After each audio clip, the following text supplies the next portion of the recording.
नमस्कार, मार्केट से पंचनामा में आप सभी का स्वागत है। एक शानदार हफ्ता जबकि भारतीय बाजारों में आज देखने को मिला और हफ्ते की क्लोजिंग भी भारतीय बाजारों ने बहुत ही बेहतरीन नोट पे दी। जबकि आज मार्केट्स में आरआईएल की तरफ से पार्टिसिपेशन आया और उस पार्टिसिपेशन के दम पर भारतीय बाजारों में जोरदार तेजी रही। और दूसरा विनिंग कॉम्बिनेशन में आज एचडीएफसी बैंक सामने आता हुआ दिखाई पड़ा, जहाँ से भी मेजरली मार्केट को सपोर्ट मिला। तो banks, oil and gas, heavy weights जो हैं उनकी वजह से मार्केट को एक सपोर्ट आता हुआ दिखाई पड़ा। मिड कैप स्मॉल कैप में एक ब्रॉडर बेस्ड बाइंग तो बहुत ज़्यादा नहीं, लेकिन हाँ ठीक ठाक देखने को मिली।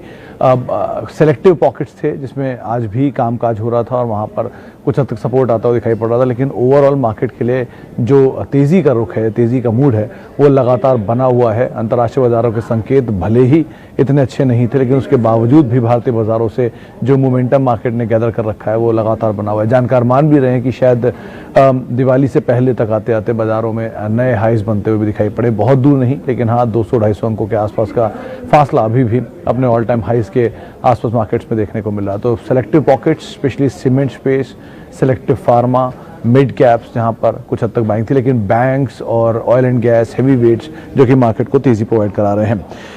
चलिए अब सवाल जवाब का सिलसिला शुरू करते हैं। अरविंद अग्रवाल, टीसीएस मार्केट की तेज़ी एंड सभी गुड न्यूज़ के बाद भी दबाव में है। अरविंद जी, टीसीएस देश की दूसरी सबसे बड़ी कंपनी है और बहुत बड़ा रिटर्न दे चुकी है। अगर मतलब मैं सही समझ पा रहा हूँ तो शायद 400 रुपये के आसपास का दाम होता था आईपीओ के दाम पर, और वहाँ एडजस्टमेंट के बाद, और वहाँ से देख लीजिए दाम कहाँ पहुँच गया है। और उसके अलावा इसमें बोनस वगैरह भी आए हैं, तो बहुत इसका शायद दाम 185-190 रुपये बैठता है एडजस्टमेंट के बाद। लेकिन खैर डिविडेंड मिला के शेयर का रिटर्न आप देख ही पा रहे हैं किस तरह का है। One of the best IPOs IT space में है ये, इन्फोसिस, विप्रो के बाद। तो ऐसा नहीं है कि इस स्टॉक को अब आप जिस एंगल से देख रहे हैं कि उस एंगल से आपको लगे कि शायद ये चलता नहीं है। बहुत बड़ी तेज़ी दिखा चुका है, बहुत बड़ा हैवी वेट है, बहुत बढ़िया कंपनी है, एक ग्रेडी कंपनी है हर पैरामीटर पे। तो आप जिसकी बात कर रहे हो उसमें बायबैक चल रहा है, तो शायद वो भी एक ट्रिगर है। इसकी वजह से शायद अब शेयर नहीं चलेगा। अगर शेयर 3000 के पार निकल जाएगा तो बायबैक में कौन टेंडर करेगा, इस वजह से भी शेयर नहीं चल रहा था। आप उसको भी ध्यान में रखिए अपने थॉट बनाते टाइम या फिर निवेश रणनीति बनाते समय। अच्छा, 150 शेयर हैं विश्वनाथ पारिक साहब के पास एचडीएफसी बैंक के 1250 रुपये के दाम पे। पारिक साहब आज 1300 का दाम पार किया, एक लंबे अंतराल के बाद, ये शायद पहली बारी, वो देखना पड़ेगा। लेकिन एक आपको प्रॉफिट तो हो ही रहा है, तो अगर आप शॉर्ट टर्म का व्यू रखते हैं तो जाहिर सी बात थोड़ा थोड़ा प्रॉफिट लेकर निकल सकते हैं। लेकिन अगेन एचडीएफसी बैंक एक कोई छोटे अवधि के लिए रखने लायक बैंक नहीं है, ये क्वालिटी स्टॉक है, देश का तीसरा सबसे बड़ी कंपनी है। तो आप उस लिहाज से इसको देखिए, उस हिसाब से इसमें निवेश करें, वो ज़्यादा बेटर आइडिया रहेगा। राहुल शिंदे जी का सवाल है एचएफसीएल पर। देखिए शिंदे साहब, आपने अक्सर नोटिस किया होगा कि इसमें एचएफसीएल में खबरें आ रही हैं कि प्रमोटर स्टेक उठा रहे हैं, और रोज़ बरोज़ ये आंकड़ा मैं देखता हूँ कि इसमें 10 लाख, 20 लाख, 30 लाख तक का शेयर जो है वो प्रमोटर लेते हुए दिखाई पड़ रहे हैं शेयर में। इसीलिए शायद एक जो मूव है वो आ भी रहा है। लेकिन स्टिल कंपनी के नंबर्स, कंपनी की सिचुएशन इस तरह की नहीं है जो इन चीज़ों को एटलीस्ट अभी सपोर्ट करे। जब तक नंबर ठीक नहीं होते तब तक के लिए आप near term, medium term trigger के हिसाब से खेल सकते हैं। उसमें ट्रेडिंग, डे ट्रेडिंग या वीकली ट्रेडिंग कर सकते हैं। लॉन्ग टर्म के लिए हिसाब से आप इसको अवॉइड करिए। भारतीय एयरटेल ज़्यादा अच्छा विकल्प है इस पूरे स्पेस में। अच्छा, इसके अलावा सवाल है एक आईसीआईसीआई बैंक पर, संदीप जी का। उनका सवाल है आईसीआईसीआई बैंक को मिड टर्म में क्या किया जाए। आईसीआईसीआई बैंक सर निजी बैंक का सबसे सेकंड लार्जेस्ट बैंक है मार्केट कैप के लिहाज से, और अदरवाइज लार्जेस्ट बैंक है। आप अगर लंबी अवधि या मीडियम टर्म के हिसाब से सोच रहे हैं तो कोई दिक्कत नहीं है, आप ज़रूर बने रह सकते हैं। लेकिन नियर टर्म में एक बड़ा तेज़ी आई है नंबर्स के बाद, तो थोड़ा कूल ऑफ होना लाजमी है। और अगर कूल ऑफ होता है तो नीचे आप इसमें एंटर करें, वो ज़्यादा बेटर रहेगा। लेकिन अगर अभी आपको थोड़ा बहुत प्रॉफिट है और बहुत लंबा नज़रिया नहीं है तो आप थोड़ा बहुत लेकर निकल सकते हैं। पार्शियल एटलीस्ट प्रॉफिट बुक कर लीजिए और बाकी पोजीशन के साथ बने रहें, वो ज़्यादा अच्छा विकल्प रहेगा। अच्छा, इसके अलावा आईआरसीटीसी, रमन पाल जी का सवाल है। रमन जी, आईआरसीटीसी के नंबर्स हैं 12 तारीख या 13 तारीख में से एक दिन इनके नंबर्स आने वाले हैं। नंबर्स इस बारी पिछले क्वार्टर के कंपैरिजन में बेटर साइड पर मार्केट मान के चल रहा है। पिछले साल के कंपैरिजन में थोड़े ढीले रहेंगे, लेकिन पिछले क्वार्टर के कंपैरिजन थोड़ा बेटर रहेंगे। एक चीज़ क्रूशियल है कि जैसे आपने देखा होगा recently RITES, recently IRCON, recently NMDC, ONGC, इन सब में बायबैक आ रहे हैं, स्टेक सेल आ रहे हैं, ओएफएस आ रहे हैं। तो अगर ओएफएस, स्टेक सेल, बायबैक इस कंपनी में भी आएगा तो नंबर ऑफ शेयर्स, फ्लोट बढ़ता हुआ दिखाई पड़ेगा। अभी कुछ देर पहले एक जानकारी साझा की है, इसमें ज़्यादातर जितनी भी कंपनी जिनका इक्विटी फ्लोट बढ़ा है उस फ्लोट के हिसाब से शेयर कम चलता है। जाहिर सी बात है, जितनी बड़ी भीड़ होगी उसके साथ चलना मुश्किल ही होगा। तो ONGC, PNB, UCO, Indian Overseas, Bank of Baroda, Coal India, इन सबके फ्लोट बहुत बड़े बड़े हैं। सेम अगर IRCTC में भी होने लग गया तो सिचुएशन पलट जाएगी। तो अभी के लिए तो इतना कंसर्न नहीं है, लेकिन हाँ मीडियम टू लॉन्ग टर्म में दिक्कत रहेगी। प्रॉफिट में है तो निकल सकते हैं, थोड़ा टाइम में प्रॉफिट मिलता है तो भी आप निकल सकते हैं, लेकिन बहुत लंबे समय के लिए फंसना की कोशिश एटलीस्ट अभी ना करें। थोड़ा ऊपर के लेवल पे आप निकल ही जाए, ज़्यादा बेटर रहेगा। कोल इंडिया, सामर्थ, पारिक साहब में डिविडेंड प्ले ही रहता है यूजुअली। वैसे तो अभी कल हमारी बात हुई थी शायद मानस जायसवाल से, उन्होंने इसमें कहा था कि आप खरीदारी कर सकते हैं नियर टर्म के लिए। 125-135 के टारगेट्स उन्होंने शायद दिए थे उस समय पर, 145 टारगेट दिए थे। आप मीडियम टर्म के हिसाब से तो एटलीस्ट रह सकते हैं इसमें। लॉन्ग टर्म के लिए अवॉइड ही करें डिविडेंड प्ले को। अगर आप खेलना ही चाहते हैं तो बहुत अच्छी कंपनियां हैं जैसे कि ओरेकल है, अगर आपको नीचे के दाम पे मिले, 1700 के दाम पे, 1800 के दाम पे, जो अभी बहुत मुश्किल लगता है लेकिन आता है ये दाम भी, अगर वहाँ मिले तो 10% यील्ड बैठ जाती है, वहाँ आप एंटर करें। VST है, 1700-1800 के दाम पे मिले तो वहाँ पर एंटर कर सकते हैं। Consistent higher dividend paying stock है, डेट फ्री कंपनी है, प्रॉफिट ग्रोइंग है, तो उनकी सिचुएशन ज़्यादा बेटर है। कैपिटल गेन भी आता है और डिविडेंड भी आता है। इसमें एटलीस्ट आपको कैपिटल गेन नहीं है, सिर्फ डिविडेंड ही मिलेगा, तो इसलिए आप अवॉइड भी कर सकते हैं। अच्छा, IDFC फर्स्ट, माजिद अली साहब का सवाल है लॉन्ग टर्म के लिए। माजिद साहब, IDFC फर्स्ट वैसे तो सबको HDFC बैंक, दूसरा HDFC बैंक दिखाई पड़ता है। बहुत मुश्किल है कहना अभी के लिए, एटलीस्ट नियर टर्म के लिए आप खेल सकते हैं, थोड़ा ऊपर लेवल पर प्रॉफिट लेकर निकल सकते हैं, लेकिन बहुत लॉन्ग टर्म के लिए HDFC बैंक को HDFC बैंक बनने में बहुत साल लगे हैं। तो आप उसकी करैक्टरिस्टिक समझिए, ट्रेड समझिए और उसके बाद उसमें एंटर करिए, वो ज़्यादा बेटर है। बैंक्स के अंदर की स्थिति थोड़ी क्लियर नहीं होती आमतौर पे, तो HDFC बैंक ही HDFC बैंक है फिलहाल। तो IDFC फर्स्ट बैंक या HDFC बनेगा कहना भी बहुत मुश्किल है। इक्विटी फ्लोट इनका भी काफ़ी बड़ा, उसको भी आप ध्यान रखिएगा। अच्छा जी, एक सवाल है, यस बैंक बड़े दिनों बाद दिखा, कहाँ गया? अरे इतने सारे सवाल आते हैं। हाँ, यस बैंक 1000 शेयर है, बहादुर सिंह नेगी साहब का। नेगी साहब किस भाव पे खरीदारी क्लियर नहीं है, लेकिन अवॉइड, जितना तेज़ी से आप अवॉइड कर सकते हैं, जितनी तेज़ी में आपको प्रॉफिट मिले निकल जाए। कुछ भी आपको रियलाइज़ हो रहा है, मतलब हो सकता है शेयर डबल हो जाए, ट्रिपल हो जाए, मुझे नहीं पता, लेकिन प्रॉब्लम यह है कि इसकी कंपनी के नंबर से सपोर्ट नहीं करेंगे इसकी तेज़ी को डबल ट्रिपल होने की।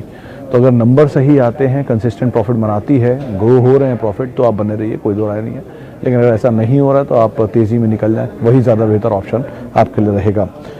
अच्छा, tasty bite 10,360, 600 share, short term view and target. Sir आपकी खरीदारी थोड़ी ऊपर नहीं है टेस्टी बाइट में? मेरे को याद है जहाँ तक इनके जो नए प्रमोटर आए थे, मार्च इनके नए प्रमोटर आई गेस, उन्होंने इसको 6,000 रुपये की रेंज में कहीं ख़रीदा था और वहाँ से शेयर चलना शुरू हुआ और आज दाम आपकी स्क्रीन पर है। तो इतनी बड़ी तेज़ी के बाद आपने बहुत ऊपर के लेवल पर एंटर किया। वैसे इसकी इक्विटी फ्लोट है नहीं, और ये शायद अभी जब मैं देख रहा था NSE 500 की लिस्ट में सबसे छोटे नंबर ऑफ शेयर है। 25 लाख शेयर इसके माजार में है, जिसमें 100 शेयर आप ही के पास है। तो इतना इसमें कंसर्न नहीं है, बने रहिए। शॉर्ट टर्म को छोड़िए, मीडियम टर्म के लिए रखिए, आपको पैसा मिल जाएगा इसमें बनकर। आप उस हिसाब से अपनी पोजीशन को देख सकते हैं। अच्छा, HDFC बैंक 10 साल के लिए, जीतू साहब का सवाल है। जीतू जी, कोई दिक्कत नहीं है HDFC बैंक में 10 साल के लिए या 15 साल के लिए, कोई भी रादर उस कंपनी में कोई दिक्कत नहीं। इसके नंबर कंसिस्टेंटली ग्रो कर रहे हैं। HDFC बैंक ग्रो कर रहा है, HDFC लिमिटेड ग्रो कर रहा है, ICICI बैंक ग्रो कर रहा है, एक्सिस बैंक ग्रो कर रहा है बैंक्स में। NBFC स्पेस में फिलहाल तो HDFC ही ग्रो करता दिख रहा है, बजाज फाइनेंस कर रहा है, FMCG में HUL कर रहा है।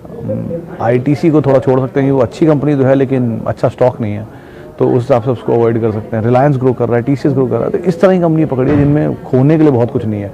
रिलायंस एग्जांपल आपके सामने, रिसेंटली 20% करेक्शन, वापस शेयर अपने लेवल पर आ रहा है, चलना शुरू हो गया। तो इस तरह की कंपनियों में मार्जिन ऑफ सेफ्टी ज़्यादा होता है, आप उस तरह के स्टॉक को चुनिए इंस्टेड ऑफ किसी कमज़ोर स्टॉक के, जहाँ पर सिचुएशन इतनी ख़राब हुई कि किसी दिन गिरा तो यस बैंक जैसी सिचुएशन ना बन जाए, तो आप उसको अवॉइड करिए। बाजार वैसे भी बहुत हायर लेवल पर है, तो ऐसी सिचुएशन आगे बन भी सकती है। अच्छा, अरविंद साहब बोल रहे हैं कि 2800 रिलायंस बहुत जल्दी पार कर जाएगा। ये मैं नहीं, ये अरविंद साहब कह रहे हैं। CLSA का टारगेट 2500 रुपये, तो आप उसको ज़रूर ध्यान रखिएगा। एक और सवाल है टाटा मोटर्स पे, प्रवीण जी का सवाल है।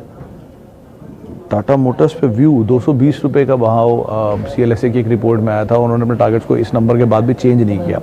ये पहले आया था जब डेट फ्री होने की बात हुई थी, उसके बाद फिर नए टारगेट्स जो हैं वो भी 220 रुपये हैं। तो आप उसी को ही एज ऑफ नाउ तो बड़ा टारगेट मान के चल सकते हैं, क्योंकि इससे ऊपर का पोटेंशियल अपसाइड शायद अभी तो स्टॉक में नहीं दिखाई पड़ रहा जब तक पोर्टफोलियो में बड़ा फेरबदल नहीं होता।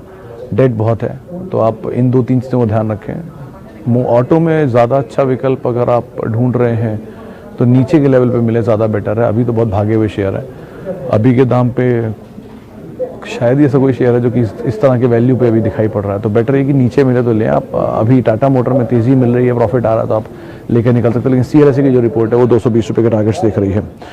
अच्छा,